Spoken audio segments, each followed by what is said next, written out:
আসসালামু আলাইকুম। আমার আব্বার যখন সব শেষ তখন এই নৌকা, এই যে নৌকা মেরামতের কাজ শেষ। আগামীকাল থেকে সুন্দর করে ধরো, আগামীকাল থেকেই আমার আব্বা মাছ ধরার উদ্দেশ্যে পুরোপুরি ফাইনাল চলে যাবে। এই যে সিমেন্ট দিয়ে পুটিং দিছে, এই যে যেখানে যেখানে সমস্যা আছে সিমেন্ট দিয়ে পুটিং দিয়া শেষ।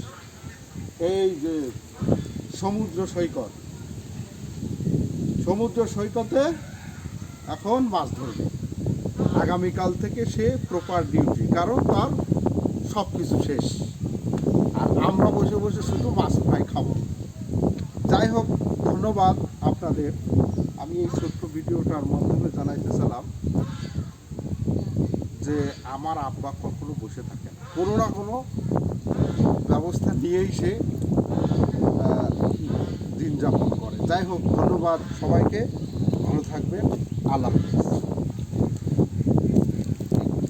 চল